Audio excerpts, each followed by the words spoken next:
রাগের কারণে জাঙ্কুকের তামাটে চেহারা রক্তবরণ ধারণ করেছে। চক্ষু যুগলে খুব স্পষ্ট প্রতীয়মান হচ্ছে তার। 5-7 মিনিটের মধ্যে ভীষণ তাড়াহুড়োতে তৈরি হয়ে নিচে নামলো জাঙ্কুক। পরের রুম থেকে খাতা বই নিয়ে নিজের রুমে যাওয়ার জন্য রওনা দিল। হঠাৎ সিঁড়ির নিচে সাইডে দাঁড়িয়ে পড়ে সে। জাঙ্কুক ভাই হুলস্থুল বাঁধিয়ে নামছে। এক দৃষ্টিতে তাকিয়ে আছে মেয়েটা। মানুষের টানাপোড়েনে ভুগছে মেয়েটা। জাঙ্কুকের সামনে বা আশেপাশে কোথাও দাঁড়াতে পারে না তে। জাঙ্কুককে দেখলে যেন খেই হারায় বারবার। হৃদয় কেঁপে ওঠে বারবার অষ্টাদশী। কেমন অস্থির অস্থির লাগে। যেমন মারাত্মক চাহনি তেমনই মারাত্মক তার চলাফেরা। মনে মনে এসে ভেবেই যেন ঘোরের রাজ্যে চলে যাইতে। জাঙ্কুক পাশ দিয়ে যাওয়াতে জাঙ্কুকের শরীরে ঝাঁকানো গন্ধ তীব্র স্প্রে গন্ধ মস্তিষ্ক পর্যন্ত চলে যায়। সহসা ঘোর কাটে তের। সিঁড়িতে জাঙ্কুক ভাই নেই। কয়েক কদমে জাঙ্কুক পৌঁছে গেল মেইন গেটের কাছে। হঠাৎ রান্নাঘর থেকে কিম সুলজিন ডাকলেন, এই সময় কোথায় যাচ্ছিস বাবা? তে পিছন ঘুরে তাকায় সেদিকে। জাঙ্কুক চৌকাঠের বাহিরে পা রাখতে রাখতে ব্যস্ত আর ক্রোধীয় কণ্ঠে উত্তর দিল, বাহিরে একটু কাজ আছে, ফিরতে রাত হবে। এক মুহূর্ত দাঁড়ায় নিশে দ্রুত গতিতে হেঁটে চলে যায়। ঠাই দাঁড়িয়ে আছে সিঁড়ির নিচে। কিছু যেন ঢুকছে না তার ছোট্ট মস্তিষ্কে। কয়েক মুহূর্ত পরে যথারীতি জয় বই খাতা নিয়ে রুমে চলে যায়। আজ তার অনেক পড়া। আগামীকাল রবিবার। কোচিং এ পরীক্ষা, ক্লাস, নতুন টিউশন, সব মিলিয়ে পড়া শিখতে ব্যস্ত হয়ে পড়ে। রাত 9টায় খেতে বসেছেন সবাই। জীবনবাড়ির খাবার টেবিল অনেকটাই লম্বা। টেবিলের এক পাশে পোস্ত বরাবর বসেন কিম নামজুন, মানে জীবনবাড়ির বড় কর্তা। ওনার বিপরীত কোনো চেয়ার নেই। ওনার মুখোমুখি বসার যোগ্যতা বাড়ির কারোরই নেই। এক পাশে 4টা চেয়ার। পার্ক বুকুম, কাই ও সুগা ভাইয়া আর জাঙ্কুক ভাইয়ের চেয়ার এক পাশে। জাঙ্কুক ভাই না থাকাকালীনও ও চেয়ার সরানো হয়নি। অন্য পাশে 3টা চেয়ার। জংসুক, নেংসির আর তের। মেয়ে মানুষ গা ঘেঁষে বসা পছন্দ করে না, তাই একটা চেয়ার স্টোর রুমে রেখে 3টা চেয়ার দূরে দূরে রেখেছে।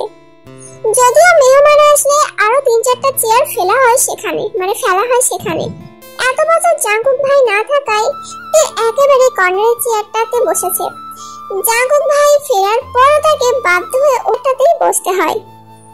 জাঙ্কুক ভাইয়ের মুখোমুখি বসা আর প্রথম বিশ্বযুদ্ধের শহীদ হওয়া দুটোই তের কাছে সমান। রোজ 2বার চোখের সামনে নিজের মস্তিষ্কে রক্তক্ষরণ সহ্য করা, বুকের ভেতর উতাল পাতাল ঢেউ সামলানো, সেই ধারালো চোখের চাহনি প্রতিবার যেন পিস পিস করে কাটে অষ্টাদশীর হৃদয়। কিন্তু এদিকে বোকাতে এখনো অনুধাবনই করতে পারছে না যে জাঙ্কুক ভাইকে তার শুধুই ক্রাশ, নাকি সে তার প্রেমেও পড়েছে। আচমকা কিম নামজুন রাজবাড়ি কণ্ঠে তের গাঢ় চিন্তার ব্যাঘাত ঘটালো। জাঙ্কুক কোথায়? অফিসের কাজ তো সেই সন্ধ্যাবেলায় শেষ, তাহলে এত রাতে কোথায় সে? কিম সুলজিন তথস্থ ভঙ্গিতে বললেন, ও তো সন্ধ্যা এসেছিল, রেস্ট নিয়ে কফি খেয়ে তারপর বের হলো। ছেলেদের নিষেধ করো রাত বিরাতে ঘোরাঘুরি করতে। পার্কবাবু সাবলীল ভঙ্গিতে বলে উঠলেন, বড় ভাই তুমি চিন্তা করো না, ছেলেটা এত বছর পর দেশে ফিরেছে, বন্ধুদের তো একটু সময় দিতে হয় নাকি? কিম সুলজিন চুপচাপ খাওয়া শেষ করলেন। ওঠার আগ মুহূর্ত তের দিকে তাকিয়ে বললেন, শাহরিয়ার কেমন পড়িয়েছে মা? নরম স্বরে বলল, আলহামদুলিল্লাহ ভালো পড়িয়েছে বড় আব্বু। আর কোনো কথা বললেন না, উঠে চলে গেলেন। তার কিছু সময় পর বাকি 2 ভাই যে যার রুমে চলে গেল। খাবার টেবিলে বসে বসে খাচ্ছে জীবনবাড়ির 3 বাদর। এই বড় বাদর, কি অবস্থা!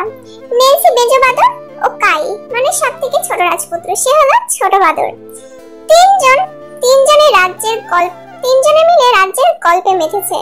আয়ুব বেগম এসে ধমক দিলেন, এই দে, তোর কি এখন বাদরামি করার সময়? দুদিন পর পরীক্ষা শুরু হয়ে যাবে, পড়াশোনা বাদ দিয়ে আড্ডায় মজা আছিস সব সময়। প্রফুল্ল মুখে তৎক্ষণাৎ মলিন হয়ে গেল। কোন রকমে খাবার শেষ করে রুমে চলে গেল, পড়াশোনার মনোযোগ দিল। জাঙ্গু কত রাতে বাড়ি ফিরেছে সে হদিস কেউ রাখেনি। সুগা ফিরেছে 11টায়। তখনও আয়ুব বেগম অপেক্ষা করছিলেন।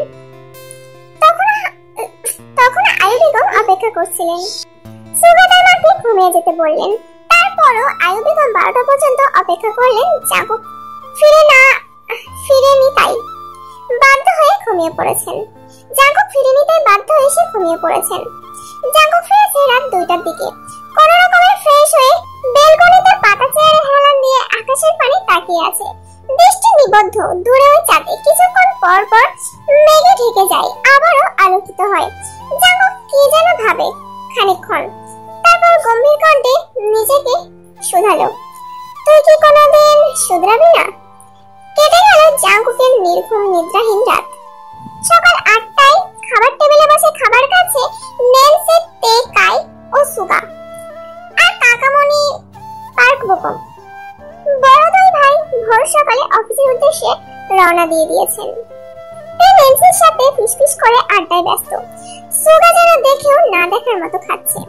আগে হলে একটা ধমক দিয়ে বলতো, চুপ থাক তোরা, কিন্তু আজ কি হলো কি জানে, কিছুই যেন বললেন না। তে আর নেন্সি আপন মনে গল্প করে খাচ্ছে। তের মনোযোগ ভাঙলো কারোর চেয়ার টানার শব্দে। তে তৎক্ষণাৎ সেদিকে তাকালো। জাঙ্গুকের নিখাত দৃষ্টি তের দিকে, তের চোখে নিবদ্ধ। তে এক পলক তাকিয়ে চোখ নামিয়ে ফেললো। বুকের ভেতর ধুকপুকের মাত্রা যেন বাড়ছে। তার সাথে নিযুক্ত হলো চিন্তার ছাপ। মাথা নিচু করে মনে মনে বলল, জাঙ্গু ভাইয়া সারা রাত ঘুমাননি? হতাশ হয়ে আছে মুখটা কেমন। কি হয়েছে ওনার? এসব ভেবেই তে আটকে উঠছে বারবার। গতকাল সন্ধ্যায় বের হলো চোখ অন্ধকার করে। রাতে কখন ফিরেছেন উনি? কোথায় ছিলেন সারা রাত? এসব চিন্তায় তের উৎফুল্ল মেজাজটা আবারও খারাপ হয়ে গেল। নেন্সির ডাকে স্বাভাবিক হলো তে। নেন্সির খাওয়া শেষ, উঠে যাচ্ছে। তৎক্ষণাৎ সুগার পার্ক বেগম খেয়ে চলে গেছেন। খাবার টেবিলে এখন শুধু কাই, জাঙ্গু ভাই আর তে। প্লেটের ভাতগুলো তাড়াতাড়ি শেষ করলো। যেই না উঠতে যাবে, জাঙ্গু ভাই তের প্লেটে আরো 2 চামচ ভাত দিলেন। ছোট করে চিৎকার দিতে গিয়েও দিল না। চোখ পড়লো জাঙ্গুকের দিকে। জাঙ্গুক তামাটে মুখটা চোখ নামিয়ে নিল তে। জাঙ্গুক প্রখর তপ্ত স্বরে বলে উঠল, এগুলো শেষ করে তারপরে উঠবি। তে কিছু বলতে গিয়েও থেমে গেল। জাঙ্গুক আবারও বলে উঠল, তোর নামে সারাক্ষণ শুধু অভিযোগ শুনি, খাস না, এখন চুপচাপ খা। একটা কথা বলবি তো 1 চামচ ভাত দিব। তেজিবুক গলায় ঠেকায় অল্প অল্প করে ভাত খাচ্ছে। হঠাৎ কাই উৎফুল্ল মেজাজে বলল, দেবো, আমার খাবার শেষ, তুমি লাস্ট, হা হা হা। তের মুখটা আরো ছোট হয়ে গেল। কিছুক্ষণ আগে 3 ভাই বোন মিলে চ্যালেঞ্জ নিয়েছিল, যে আগে ফার্স্ট খেতে পারবে তার একটা কিটক্যাট দেওয়া হবে। তেই ফার্স্ট হতো, কিন্তু আচমকা জাঙ্গুক বসাতে তের মনোযোগ নষ্ট হয়ে যায়, খাওয়া বন্ধ হয়ে যায়। তাই নেন্সি ফার্স্ট হয়ে গেল। আর কায়ের আগে খাওয়া শেষ করলে তো অন্ততপক্ষে দ্বিতীয়ত থাকতো। জাঙ্গু ভাইয়ের ওপর কিছুটা ক্ষিপ্ত হলো তে। সঙ্গে সঙ্গে মনোযোগে বিঘ্ন ঘটল। মনে মনে বলল তে, আমি কি জাঙ্গু ভাইয়াকে জিজ্ঞাসা করবো কি হয়েছে?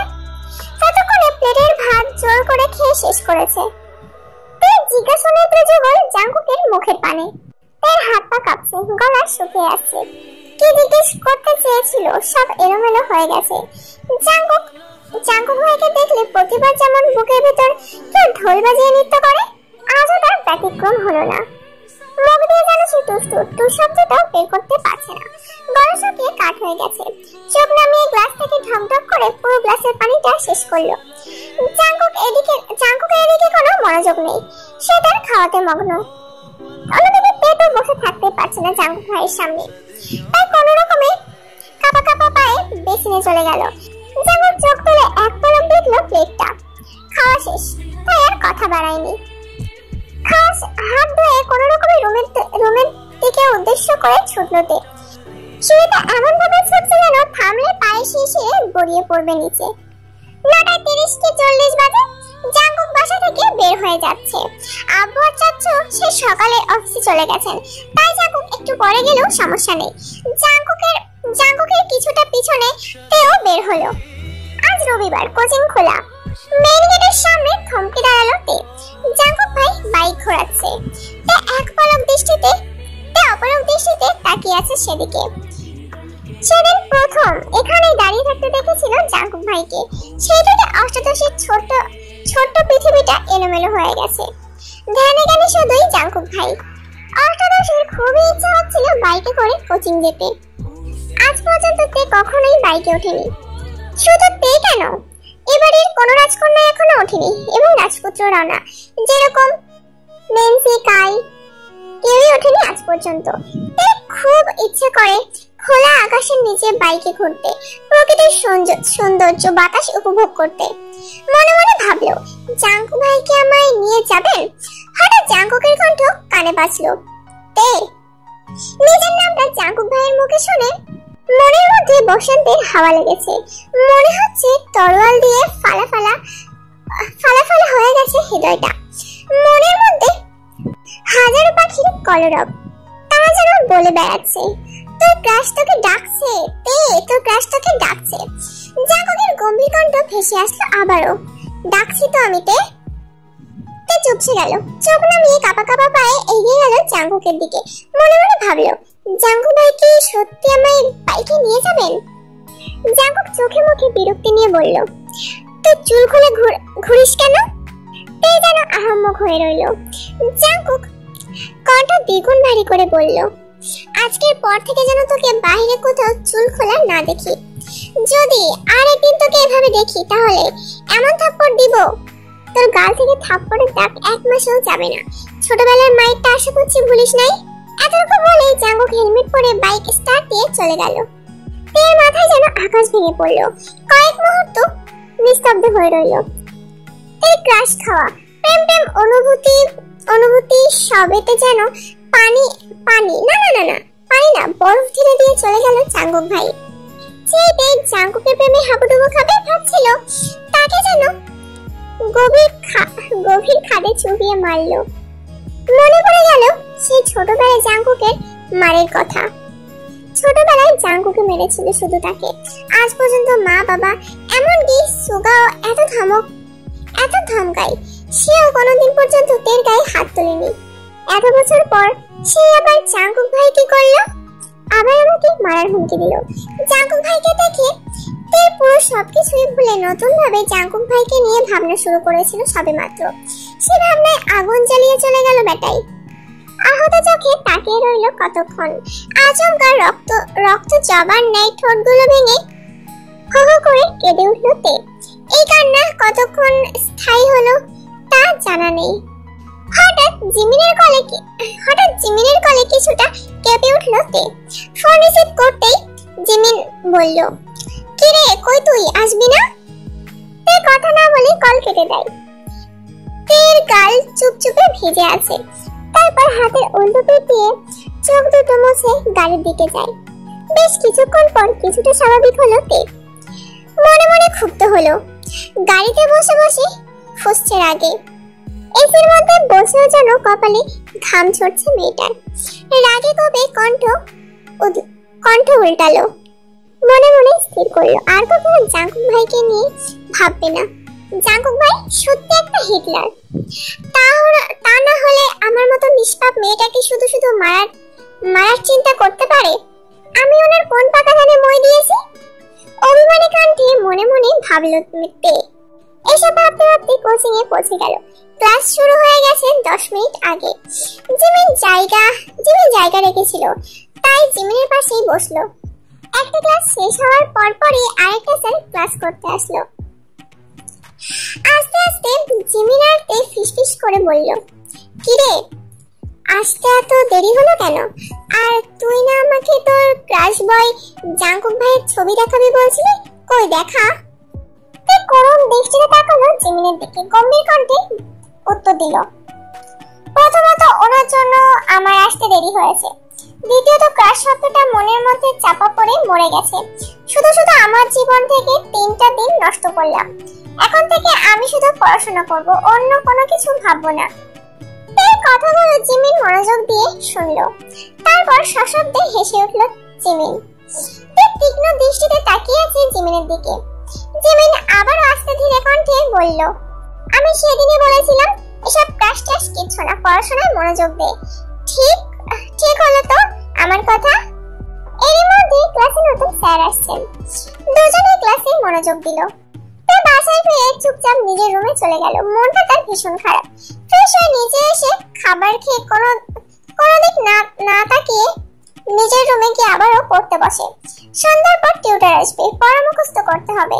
সকালের শাসন ভুলার চেষ্টা মগ্ন মেয়েটা।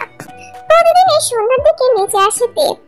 ছোট ভাই বোনের সাথে আড্ডায় খেলায় মগ্ন হয়, কিন্তু আজ তার ব্যতিক্রম হলো। দুপুরের পর থেকে একবারের জন্য নিচে নামলো না তে। অবশ্য নেন্সির তাই কয়েকবার ডাকতেও গিয়েছিল, দরজা লাগিয়ে পড়ছে তে, আসবে না বলে দিয়েছে। সন্ধ্যার পর পর বাড়িতে ফিরে জাংকুক। চোখ মুখে উজ্জ্বলতা ফুটে উঠেছে। চোখ পড়ে রান্নাঘরে কাকিয়াদের দিকে। কাকিয়াদের ডেকে উৎফুল্ল কণ্ঠে বলল, কাকিয়া চিকেন পকোড়া বানাবে প্লিজ। মা কাকিমা তিনজনে যেন অবাক চোখে তাকিয়ে আছে জাংকুকের দিকে। ছেলেটা মুখ ফুটে কখনোই কিচ্ছু চায় না, খাওয়া নিয়ে কখনো নাক সিটকায় না, পছন্দের খাবারের নামও জানে না কেউ।